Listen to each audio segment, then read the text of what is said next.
Luckadoo. Thank you very much, Lucky, for agreeing to be on.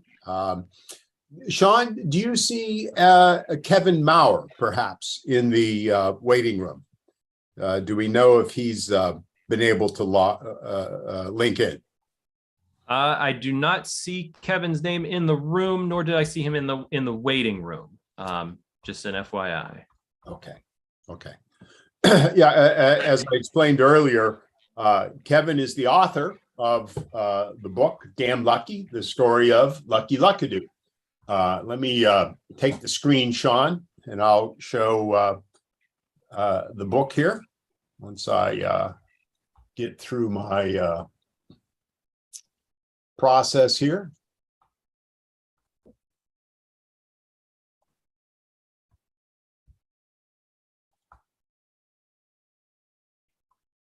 What a great name, by the way, Luckadoo. I mean, how lucky can you be to end up with that name?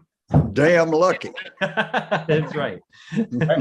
It was obviously inevitable that was going to be your nickname.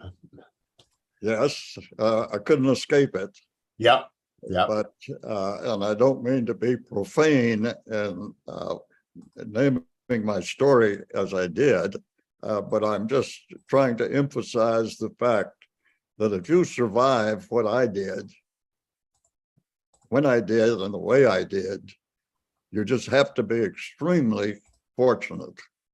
And you have to have a guardian angel on your shoulder to have done it. And as Lucky and I talked the other day, it was my privilege to talk to him for a while. Kevin Maurer, who unfortunately can't be on tonight, the author of this book, is an exceptionally gifted writer. I picked up this book in the library. Somebody told me about it. I got an email about it, and I recognized Kevin's name from other books. I picked it up in the library on my way on vacation, as I stop by always and pick up a few books because I'm a reader, and started reading it. I think the day before I left, I was so enthralled by it. I read it over the course of our flights out to Phoenix. Finished it in a day or two. It's Lucky's story is incredible, but it's so well written by Kevin that you at times you think you're reading a novel instead of history. So how did you and Kevin find each other, Lucky? Kevin found me. I never heard of Kevin. Was totally unfamiliar with him as a writer. And out of the blue, I received a phone call one day in 2019 at the end of the year. And this voice said, he identified himself, and he said, I've read some of the stories about you on the internet, and I want to read your book. And I said, well, Kevin, I'm sorry, I don't have a book. And he said, well, for goodness sake, I think your story is certainly intriguing and should be told. And would you consider collaborating with me on writing it? And I said, well, with all due respect, I'd like to know more about your writing and your writing style and see if it suits my purpose or not. Right. And so he said, fair enough, I'll send you some copies of several of my books. He had written 10 at that point, and let you evaluate them and see what you think. Which he did, and I read them with great interest and discovered that his being associated and embedded with Green Berets and Navy SEALs and others involved only the ground troops. And he had no familiarity whatsoever about the air war, and particularly the air war in Europe. And so I said, well, Kevin, I'll have to educate you and you'll have to educate me, because I do not want to deal with publishers. I have no experience with them, or I'm fearful of them. And that's why, one of the reasons why I've never written a book. The other reason was that I had for 50 years never talked about it or my experiences, as many other veterans had not. And that's simply because it was too darn painful. Yeah. I didn't want to remember it. I did everything I could to forget it. Yeah. And to put it out of my mind and close that chapter and say, you know, let's look to the future and not the past. And those weren't the happiest days of our lives. And the other realization that has so overcome me is how incredibly young and innocent and naive and gullible we were to have gone to war in the first place. Yeah. Because now I realize that wars are absolutely and totally futile. They don't prove a darn thing. Nobody gains from them and nobody learns from them. We do not learn from war. And so I'm now a raging pacifist. And if they were to recall me to active duty, I would insist that I be a PX officer and not an airman. I wouldn't go out and face the enemy again for anybody. But at any rate, the story was mine, but the book was Kevin's. And I was just, again, incredibly lucky to have had our paths cross and to discover what an exceptional talent he has to narrate someone's story, such as mine, and put it in a form in which it really, really grips the reader. I had some trouble as we were, well, I have to go back one step, because just as we were about to get together and he come to Dallas and interview me extensively and then go back and write a chapter or two and submit it to me for editing, the pandemic occurred. The COVID-19 hit. And so, of course, it was impossible for us to get together. So we never met face to face. And he said, well, we'll do this by phone. And as a result, we established an almost daily interview of an hour or 2 hours where he dredged my memory, forcing me to go back and try to pull up the recollections of what it was like as I went through my training and then went through the experience of being confronted by the world's greatest Air Force at the time. Right. The vaunted German Luftwaffe. Right. And so I said, well, Kevin, the way you're going about this makes me a little uncomfortable, because this is my life story and I'm accustomed to do it chronologically. He was born and he grew up and he went to school and he did this, that, and the other thing through, and to do it on a chronological basis. He said, believe me, that's not the right way to write the story. Yeah. And what he starts with is the worst mission that I flew. Right. My entire tour of 25 missions. Right. And it was the one that I really, really seriously doubted I was going to survive. Right. It happened to be my 22nd mission. But it's his book. He does it magnificently. I'm very proud of being associated with him to tell this story because of the way that he accomplished it. And I'm sorry he's not here to, he knows that I feel this way very strongly already from the other interviews we've done jointly. But the one comment I think I hear most frequently of people who come in contact with the book is that it's riveting. And you really feel like you're in the cockpit with me. Yeah. And the ability to convey that Yeah. in narrative form, I think, is just absolutely awesome. Yeah. So again, I'm damn lucky. And I just would vouch for that because as I told Lucky the other day, if I could turn my camera around, you'd see a wall full of World War II books, probably 20% of them on the 8th Air Force. And I've read many, many, many accounts of 8th Air Force pilots, navigators, gunners, and so forth. And when I picked this book up, my first thought was, oh, geez, another one? What's going to be different? Well, it is different. It is unique. It is incredibly well written. And the story of Lucky Luckadoo and the incidents that happened to him are riveting, is the right word. So let's get into a few of those stories. We can't do the whole book, obviously, in one evening. So Lucky, this is you in training, obviously. Your family, you're raised in Chattanooga, Tennessee. You're at the University of Chattanooga, is that right? Yes, that's correct. When the war starts, When Pearl Harbor occurred. Pearl Harbor occurs. You and your friend Sully, even before Pearl Harbor, I think, wanted to volunteer for the Royal Canadian Air Force. Do I have that right?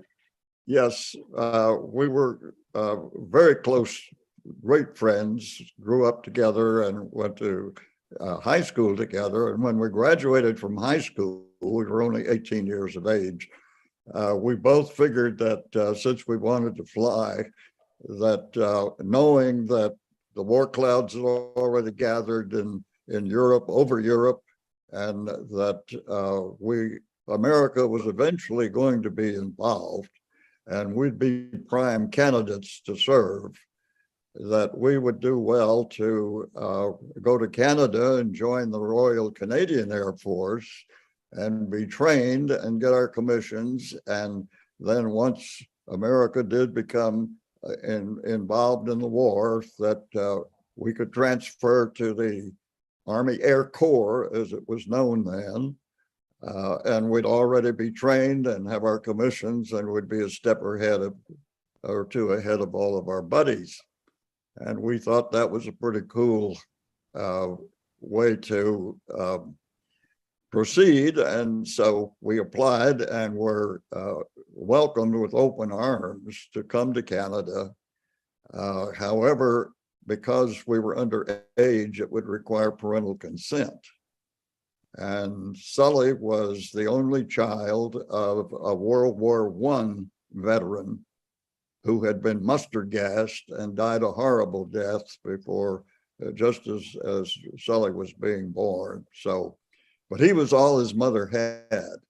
And when we approached her with this idea of going to Canada and getting trained, she listened very attentively and said finally, well, Sully, if you really feel like this is something that you must do and it's the right thing for you to do, you have my blessing. And so I naturally assumed that I could convince my parents of similar motives. And when I approached my mother and told her that Mrs. Sullivan was willing to let her only offspring do this, she said, well, I hate to see you do it, but if you feel like you should, why, I will have no objections, but you have to prove to your father. And of course, when he came home, he went through the transom and he said, you blithering idiots don't have any idea what you're doing. And it's not your war, it's none of your business. You get back in school. And I wouldn't give you my consent over my dead body. So consequently, I went to school and Sully went to Canada and went through training and went through the North African campaign on Spitfires, and then was eventually posted back in England after Pearl Harbor. And when I went through training and joined the bloody 100th Bomb Group and ended up there, we managed to get together a time or two, Right. As old buddies. Lucky, you go through training, you become a co-pilot for B-17s. And that's, I think, late 42, early 1943, when you're Early 43. Early 43. And explain to the audience what happened, how 40 of your classmates, you and your classmates, were all of a sudden assigned as co-pilots to the 100th Bomber Group as it was being formed in England in early 1943. Well, it was being formed in the States, and they had the 100th Bomb Group was a B-17 heavy bomber group based then in Kearney, Nebraska. And something that has never been explained and never happened in any other group was that upon graduation from flying school in class 43B in Valdosta, Georgia, they took 40 of us from that flying school class and immediately assigned us to the 100th Bomb Group to replace all of their co-pilots. And we'd never been in a B-17 before. We'd never flown anything larger than a twin-engine trainer. Yeah. And here we were, the co-pilots of the group were all pulled out, and we were stuck in their place as a member of a 10-man crew. And that made us the second in command of that crew in the event that the pilot became incapacitated. So boy, if we weren't the weakest link in the chain, you never saw it. But right. Why they did this and who did it, I'd like to get my hands on, because I think it was the stupidest thing that could ever have occurred. But they assigned new crews and new airplanes to all of the old co-pilots and put them in other groups. And here they put us in the position just prior to going overseas. Yeah, yeah. Going to fight the war. That's how badly they wanted heavy bomber groups in England at that time. So this was in February of 1943. We joined the 100th Bomb Group on graduation in March of 43. And I found this photo of your bomber field, which was at, is it Thorpe Abbotts? Do I have that right? Thorpe Abbotts. Yes. Thorpe Abbotts, right. In East Anglia. East Anglia, right. And what date did you arrive there, Lucky? What date was that? Well, we arrived later than the group. The airplane, they assigned us new airplanes, modified them with extra fuel tanks in the wings and in the bomb bays so that we could fly nonstop from Gander, Newfoundland to Prestwick, Scotland. That was almost twice the normal range of a B-17. Right. And of course, we were extremely loaded. We were actually overloaded. And to make that nonstop flight over the North Atlantic, which of course was where all of the wolf packs were cruising, was an extremely dangerous thing. And when we got to Newfoundland, we discovered that the only way we could actually make that one leg hop was with a favorable tailwind when we got to altitude.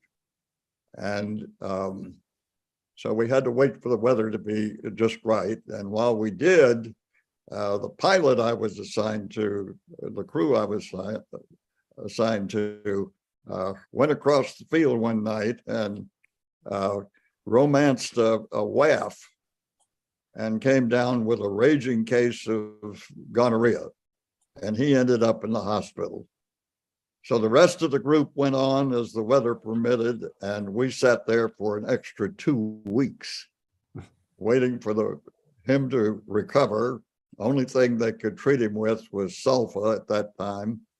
And so when he was released finally, He was so weak he couldn't stand up. And we had to physically load him into the airplane. And so he said, well, Lucky, you're going to have to fly it because I can't. And I said, well, that's pretty darned obvious, isn't it?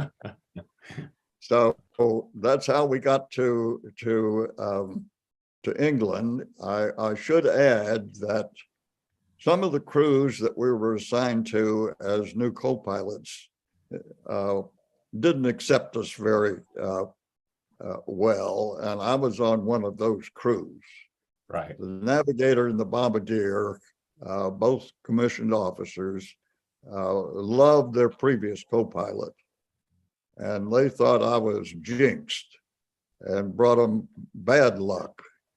And so they did everything in the world to discourage me and I guess encouraged me to throw in the towel and ask for a transfer, but I didn't. I stuck it out. And when they had to rely on me to fly the airplane to combat, it sort of leveled the playing field a little bit. And we never did become real chums, but they looked upon me quite a bit differently. And just to set the scene here, this is early 1943 in the story of the 8th Air Force and the 100th Bomber Group. This is for those of you who don't know the history of the 8th Air Force all that well, although I suspect most of you do. This is when the 8th Air Force is suffering terrible losses on just about every mission.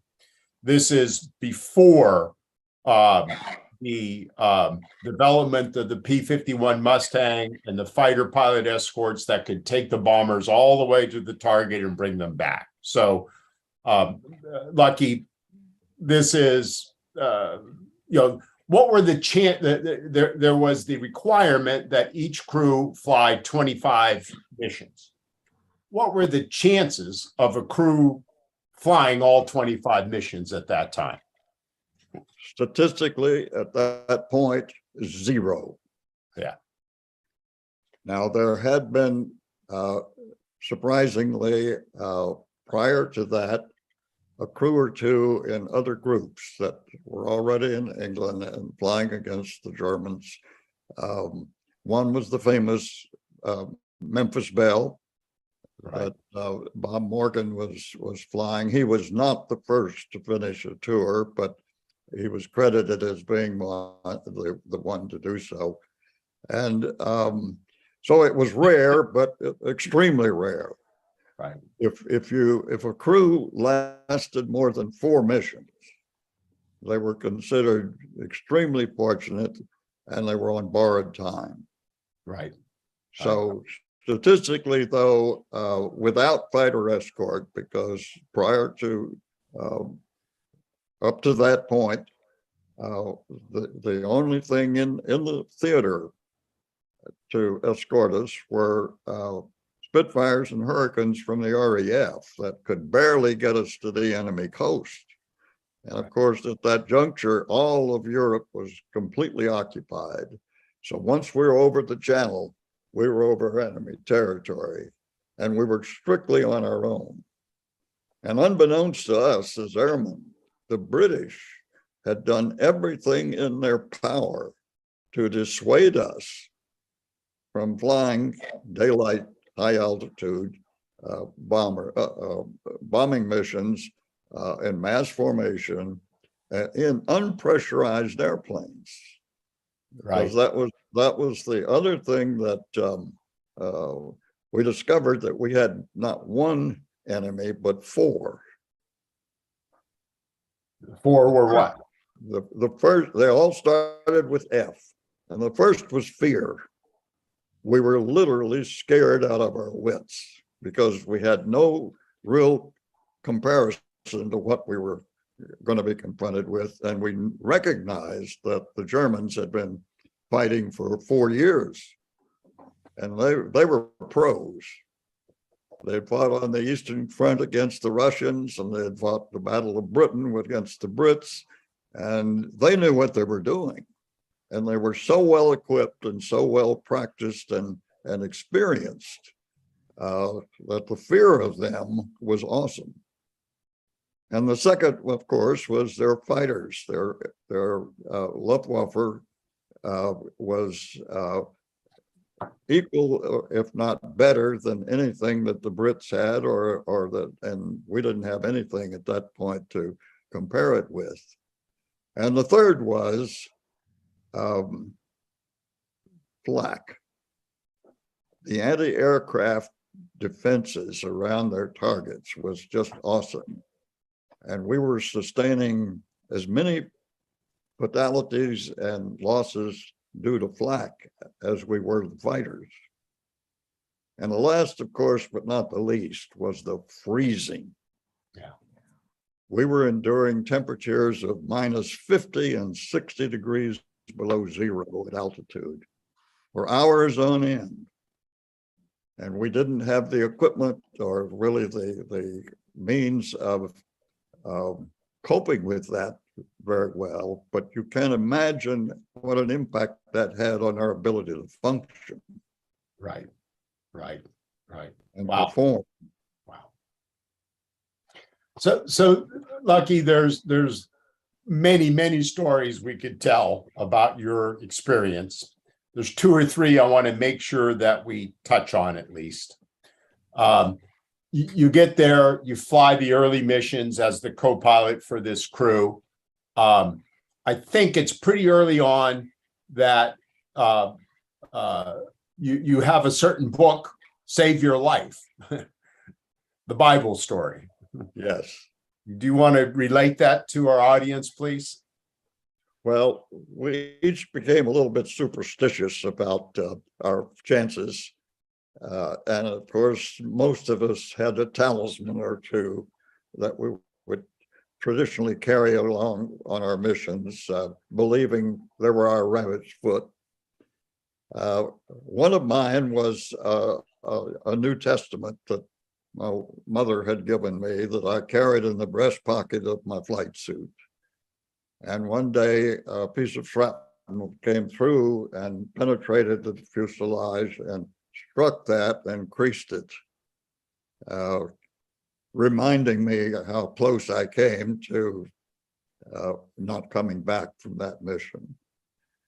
And the other was that while I was going through my flight training, I fell in love with a young lady from South Carolina, where I was going through basic training.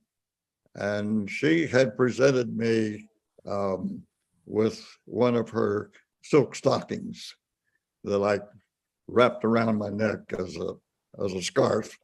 And so those were the 2 talismans that I carried, plus a frequent prayer. I imagine so. I don't think there are any atheists in the air. You certainly realize that there are circumstances and higher powers that are beyond your control that you need to acknowledge. Yes. So the next story I'd like you to relate for us, I think, again, it's fairly early on in your experience. You're the co-pilot. You've flown several missions. And at some point, you're asked to go back and be the tail gunner rather than the co-pilot. Yes. This was totally unfamiliar to me. Think I've read a lot about the 8th Air Force, and I'm like, why in the world would that happen? So could you relate that story to us? Why did you become the tail gunner, and what happened in that experience? The lead of the formations was called a lead crew, and they were some of the best pilots and best bombardiers and navigators and crewmen that we had. And once they developed some experience, they could be designated as a lead crew. And we rotated the lead of the formation. We went out with 3 squadrons: a lead squadron, a high squadron, and a low squadron. And the lead squadron would have a command pilot replace the co-pilot of the lead crew. And the co-pilot was bumped back to take the tail gun position. Now here again, this, my dear wife called this, quote, military intelligence. Putting an inexperienced pilot in a gunner's position, never having fired a 50 caliber in your life. And you're sitting out there in the tail end of the airplane, ostensibly as the fire control officer for the formation to the rear. Well, what whoever dreamed that up and ignored was that the tail gunner can only communicate with his pilot on intercom. And then if there is a danger and he's reporting attacks from rocket ships and twin engine fighters, as well as the regular Messerschmitts and Focke-Wulfs, the pilot then has to switch channels and then radio it to the rest of the formation. By that time, the danger is over. But it's probably one of the coldest positions too in the aircraft. Yeah. Because you sit on a little bicycle seat with your knees tucked underneath you. And I couldn't stand that. I was 6'2" at the time. And my knees froze, so I had to stick my feet out in front of me. And the only thing that separated me from the exterior was a canvas boot that covered those machine guns. And never having fired them before, the first mission I was on and put in the tail was a sad mistake, because in the heat of battle, I just bore down on the triggers and burned out both barrels. So as a result, I sat there for the entire mission, useless, except to call out those planes that were going down from the formation and the attacks that were coming in. But to spend the kind of time and money that the government did to train me to fly the airplane, and then to risk that by putting me in a position as a gunner, never having been trained as a gunner, was nothing short of stupid. Yeah. And when you land, you protest rather significantly to the higher ups. And what happens? Well, I was really livid, and my squadron commander had replaced me as the command pilot on this particular mission. And I let him know in no uncertain terms that I thought it was ridiculous for me to be put in a position where I had not had any training or even advice as to how I should conduct myself. And therefore, I was not going to do it. I refused to get in the tail. And he said, all right, then you'll have to sit on the ground when your crew leads. And this pilot that I was assigned to was determined to do the fastest tour that anybody had ever done, because he was embarrassed by his behavior on the way over, and he was trying to make amends by being the first and being rotated back to the States as an instructor and get back to his family, which he did. He actually survived 25 and was the first crew in the group to complete a tour. And he did it in how much time? Did it in 81 days. 80, that's what I thought, 81 days. Which was just phenomenal. But he volunteered us for every mission. Yeah. And out of the missions that the group flew to that point, we had flown as a crew, half of them. We'd flown almost every day. Right. And we were pretty exhausted. Normally, after you do 5 or 6 missions, the crew is considered to be pretty weary. and they'll be pulled off of active duty and sent to a rest home where they can get away from the war for a few days and sort of get a better perspective and balance, and then come back and do it again. But we never went to a rest home. Our crew never did. But because I sat on the ground, I sat out some of the missions, I didn't finish with them. Right. When they finished their 25, I only had 21 missions. Right. So I still had four more to go.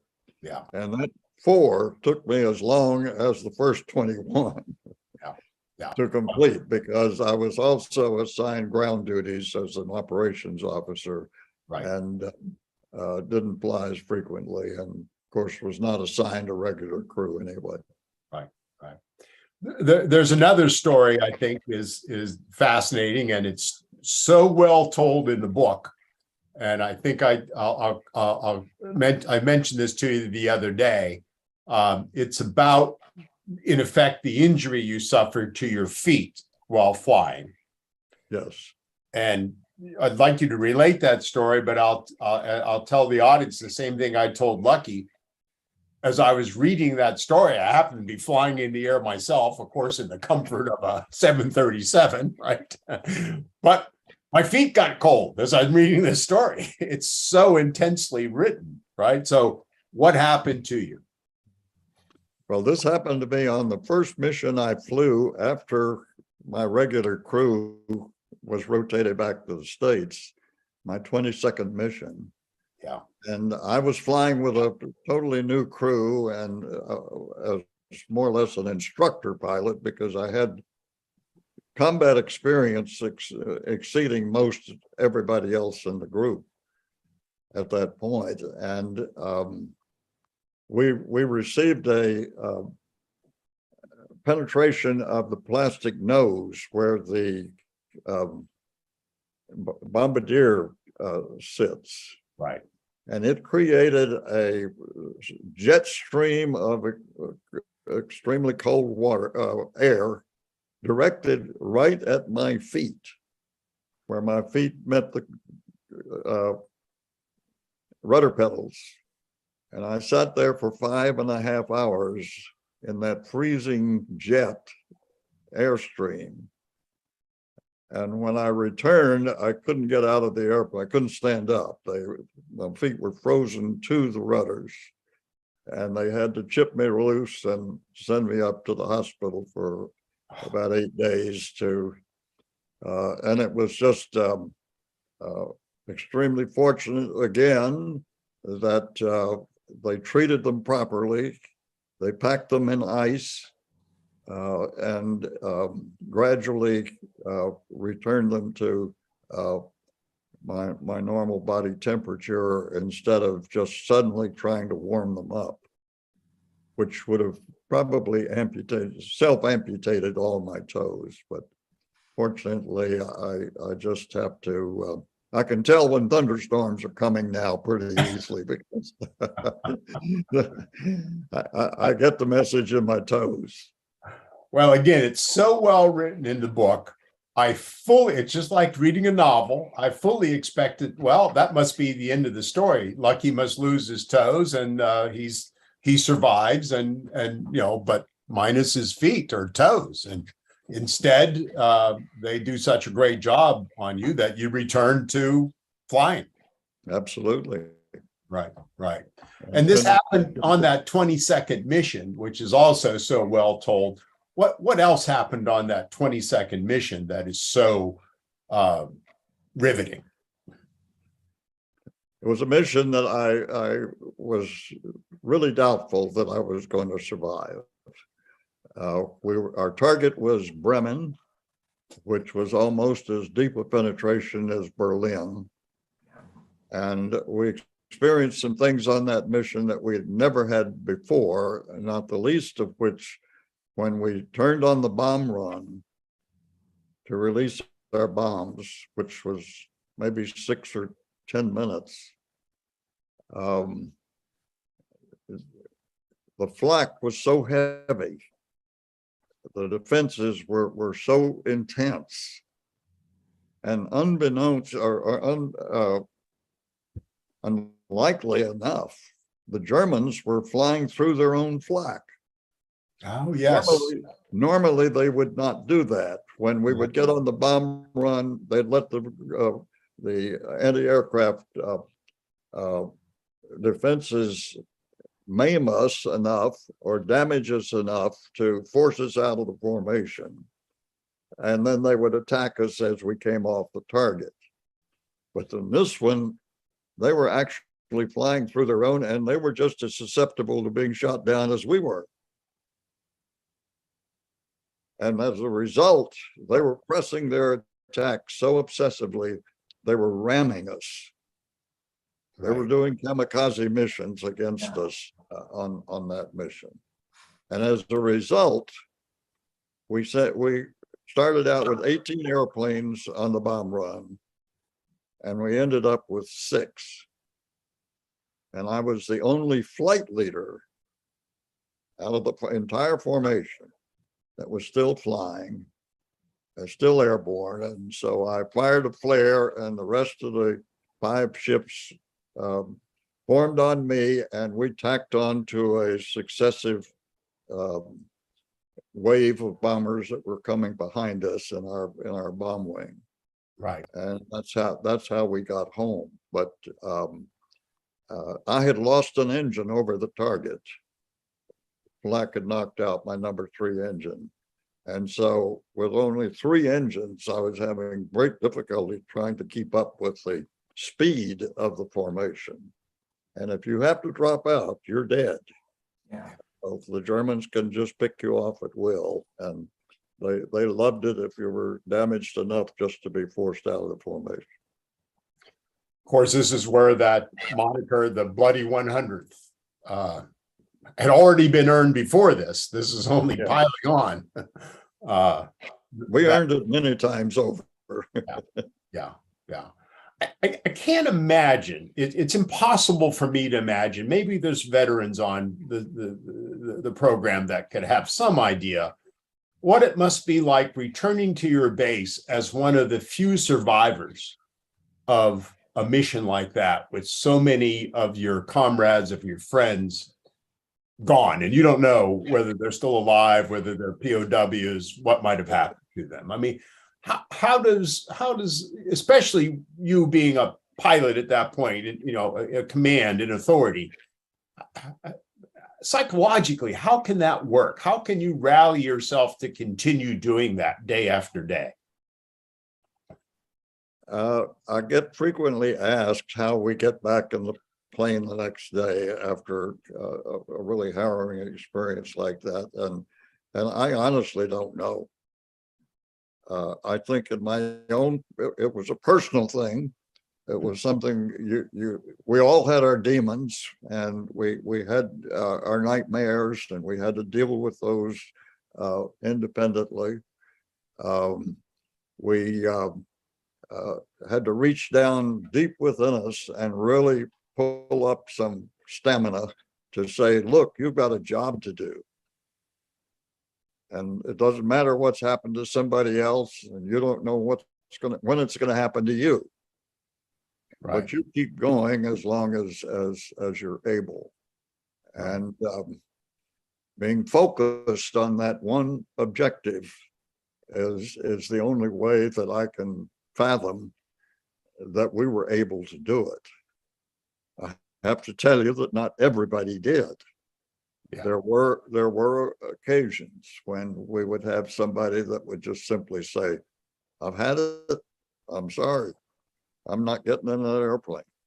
Right. And we would have to get them out of the group immediately because there would be a terrible morale factor on the rest of the crews. Sure. Now the British looked upon that with such disfavor. They called it lack of moral fiber. Right. Yeah. And they literally punished their those who quit. Wow. They would sentence them to prison or find them, or they do all sorts of things. We in the 8th Air Force looked upon it as battle fatigue, Sure. and we were a bit more compassionate about our treatment of it. We didn't know what happened to our crewmen that did refuse to fly. That wasn't our concern or our business, and we just didn't want them tainting the rest of the group. So they were gone, Right. just as if they'd been shot down. Right. Right. So let me pause here because I've been dominating the questioning here. Sean, there must be some questions from the audience or in the chat room. Timothy asked, what aircraft was Lucky flying and in what months? I flew the B-17 Flying Fortress, both the F model and eventually the G model, which had a chin turret added to it. And I flew from June of 1943 to February of 1944, when I completed my 25th mission. Let's explain for the audience too why they added that chin turret. What were the Germans doing that forced them to add that extra turret? The Germans were very adept at developing techniques of attacking us that were effective. And they discovered very early on that head on was the best way to knock us out. And so they would fly along parallel to us out of gun range and get about 3 or 4 miles ahead of us. And then they would turn and fly right straight in line abreast, fly right straight through the formation and fishtail as they did, and just spray us with all of their cannon fire, their machine gun fire, and rockets. And we didn't have anything. There was a gap between how our top turret and our bottom turret could come up to dead ahead. And there was a window in there, and they would get in that slot and just fly right straight through us. Right. And what we didn't realize was that rate of closure between the two aircraft at a high altitude was nearly 500 miles an hour. And there was only 4-second interval when their guns would actually bear on us or our guns would bear on them. But it seemed like an eternity. You would see their wings light up as they fired their missiles at us, and it was scary as hell. Yeah. So what happened for the audience is, as this was reported by the crews back to the states and to the plane manufacturers, it was obviously recommended they put in this turret that chin right under the front with 2 50 caliber machine guns pointing forward to try to protect the bombers. It did deter their head-on attacks. Yeah. But they then resorted to tail attacks, and they would get out with their rocket ships behind us, and we didn't have anything that could reach them. They were out of gun range, and they just lobbed these rockets through to hit our gas tanks and oil tanks. Sean, other questions? Did you ever encounter any of the German Messerschmitt jets? Only on one occasion, I think, I encountered the earliest one, which was actually a rocket ship called the Messerschmitt 163. And that was only had fuel to climb to 30,000 feet. And then it would dive through the formation. And then it was done. It had to land immediately because it had no more fuel. Yeah. They ultimately developed a twin engine Messerschmitt, the 263, which was far superior to anything anybody in the world else in the world had, and had Goering and Hitler agreed on how it would be utilized, it would have changed the outcome of the war. Yeah. Because Goering, being a World War I fighter pilot, said, well, to the Fuhrer that it must be a fighter and you must release it and commission it as a fighter. And Hitler had insisted that it be a fighter bomber. Yeah. And that made all the difference as to how it was utilized. But the only time I ever saw one of the rocket ships was when it flew through the formation, and it was so fast, I just said, what was that? I couldn't even recognize it. Yeah. It was going so fast, and it was so unusual to see anything like that, that I didn't realize what it was. Yeah, fortunately, that was the story of the Messerschmitt 262 jet, and it didn't come along until later in the war, late 44 and into 45.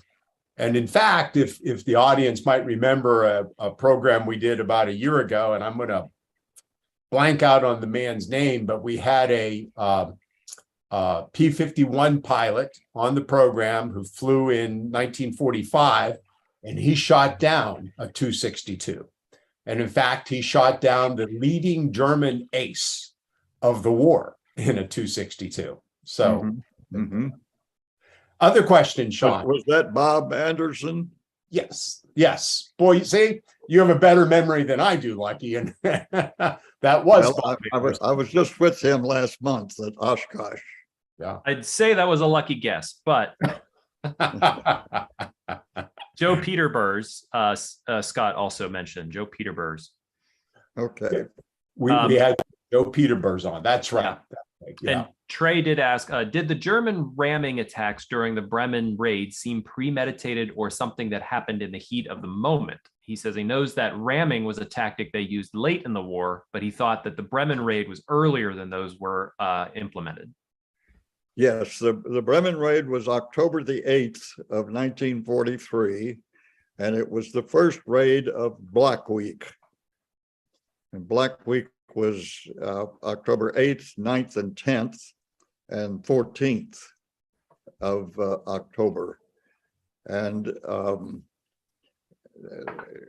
whether or not they were intentional rammings or not, we only knew or learned later that the night before that raid, on October the 7th, Goering had called in his fighter pilots and read them the riot act. And he said, you've got to stop the B-17s. And whatever it takes, or else you're going to the infantry. So they were more aggressive then than we had encountered, and that's why they were flying through their own flak, and that's why they were even pressing their attack. So either out of ammunition or intentionally, they were determined that they were going to bring down a bomber, and they got double credit if they did. Mm-hmm. So we can't really tell whether it was on purpose or whether that was accidental, and probably some of both. Yeah. So, Sean, if there's nothing else, I wanted to go on to just a couple of more things before we try to wrap this up, because it is getting late and I don't want to go too late, although this has been riveting, Lucky, and we thank you from the bottom of our heart for this story that you're telling us. So your original crew finishes, as you said. You go on this 22nd mission, you survive, and you become the operations officer for your squadron. Correct. Which sort of means what, Lucky? You were planning these missions, and because you were planning them, you didn't go on every mission? Is that why it was strung out for you to finish your last few missions? No, all the planning was done at higher headquarters. Okay. They chose the targets, they determined the bomb loads and all of the strategy that was employed. So we simply got orders as to, and the targets, from higher headquarters. As an operations officer, you're second in command of the squadron.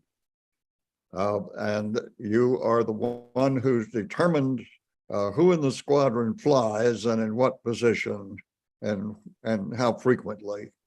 So you also are the ones that evaluate the ability of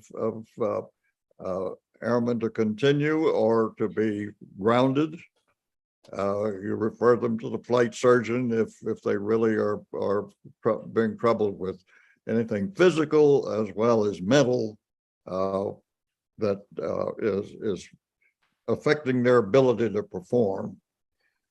And of course, we were the ones that had to gather up all of the effects of those that were shot down and ship them back to their families. So you had a lot of ground duties and responsibilities. And then when your squadron led, either you or the squadron commander would be the command pilot in the lead ship. Okay.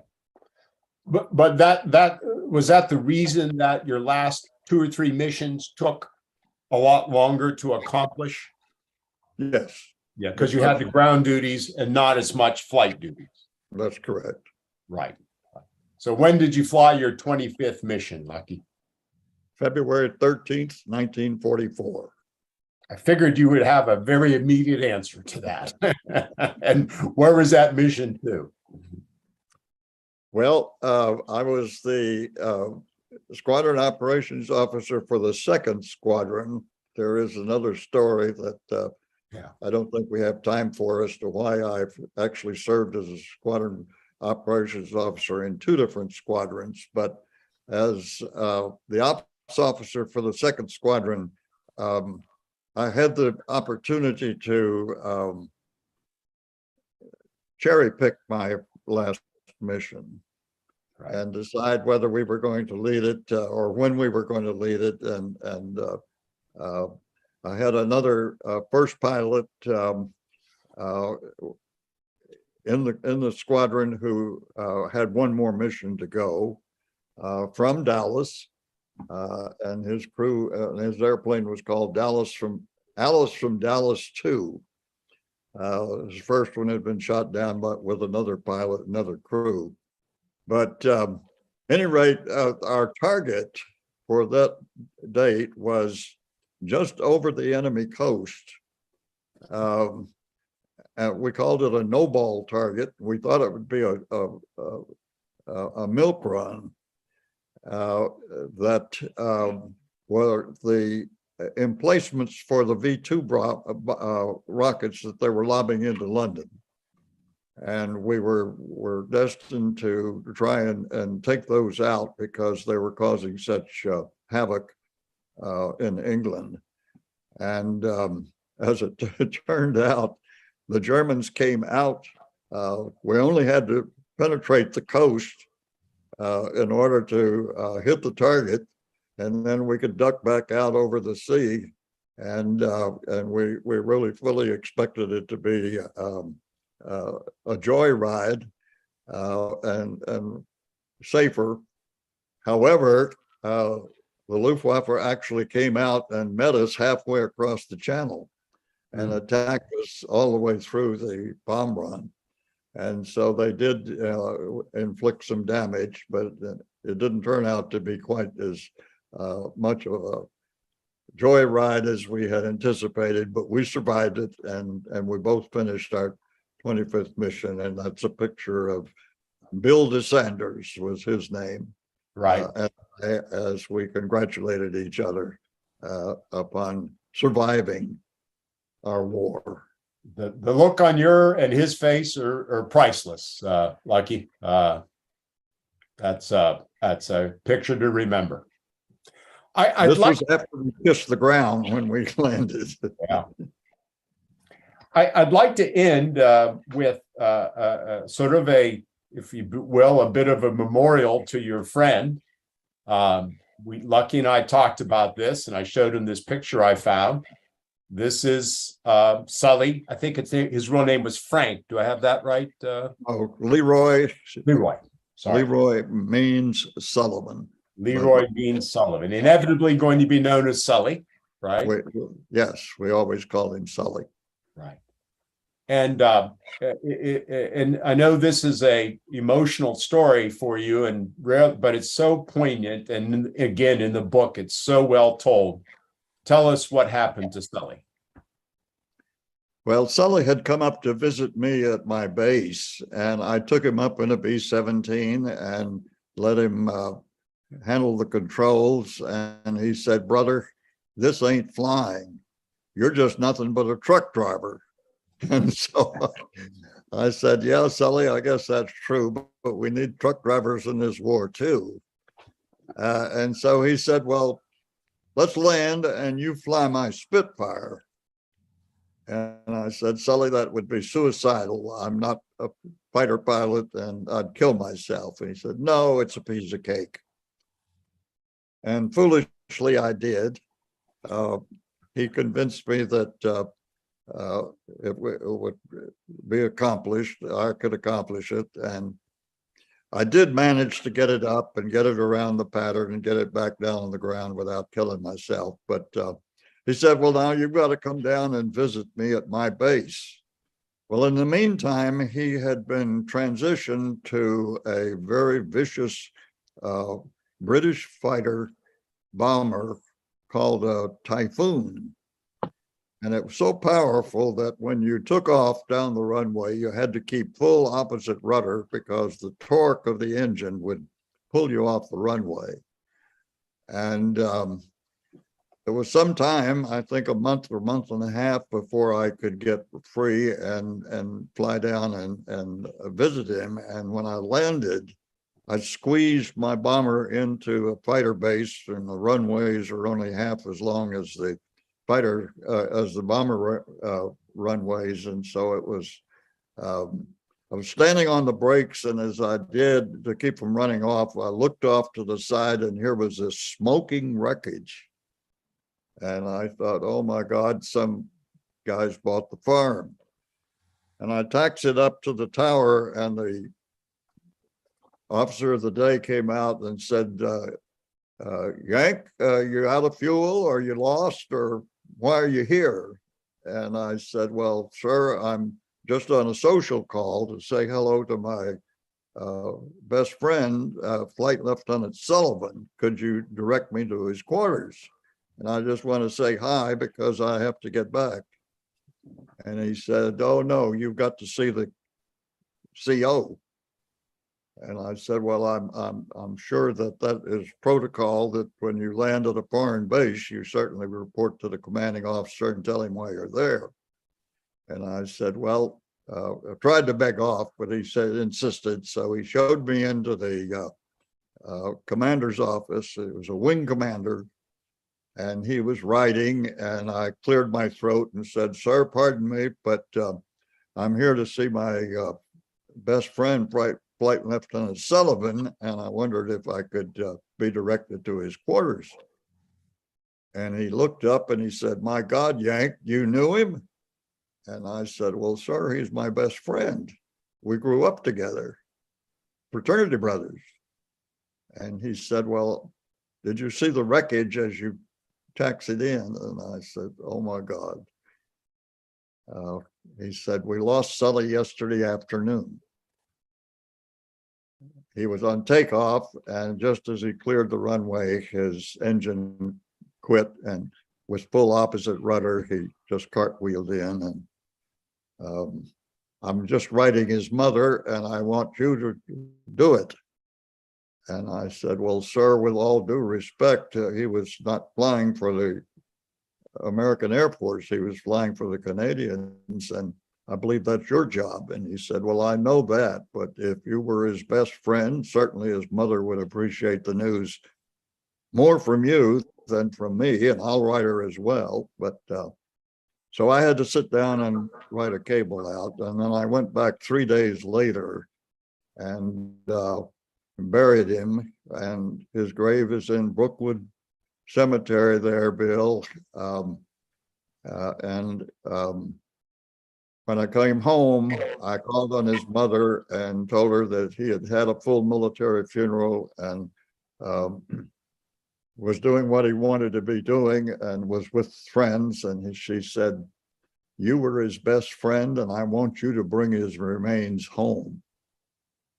And I said, "Miss Sullivan, please, this is wartime. I have no ability to influence the British to release those or repatriate those remains." And she insisted, and I said, "Well, maybe after the war there'll be a possibility of acceding to your wishes, but unfortunately there's nothing I can do." And she never spoke to me again. I just cannot imagine going through that, losing your best friend, going through that after you've already gone through hell as it is. It's like Winston Churchill says, if you're going through hell, just keep going. Don't stop. But it seems like you had some stops along the way. Hesitations anyway, Glenn. Well, it's gotten very late, and I deeply appreciate you staying up with us this late, Lucky. This has been fascinating for me. I'm sure fascinating for our audience. Sean, are there maybe one or two last questions we could take from our audience? Sure, just one last question. Lucky, did you fly planes after the war for pleasure or profit? Only private. I did not go into commercial flight after the war, and had access to a little single engine Bonanza that I could fly. So I kept up my proficiency, and then eventually ended up getting interested in soaring. Oh, wow. Gliding. Wow. That spoils you for powered flight, I can assure you. Wow. So you had the bug. You wanted to stay in the air. That's fascinating. Yes, as long as I could. Yeah. Yeah. Okay. Sean, are we ready to close up shop? Definitely. I want to thank our amazing guests tonight, and for everyone for sticking with us throughout this doubleheader program. We will be back on Monday evening with the Mayaguez Kotang incident. Hoping to see everyone there. You all are welcome anytime. Please pop in the Zoom room. We'd love to say hi. But thank you, Glenn, for hosting tonight. And let me thank Bill for his first part of the program. Fascinating, Bill, and we'll be in further communication. Yeah. And of course, a deep, heartfelt thank you to John Luckadoo. We're incredibly fortunate to have men like you as citizen soldiers of our country, citizen airmen, I guess, in your case. And we're incredibly fortunate that you're able to tell this story to all of us, and we all recognize the contribution you've made to our country. Thank you very much. Well, thank you for having me. Okay, sir. Okay, good night, everybody. Thank you for sticking in.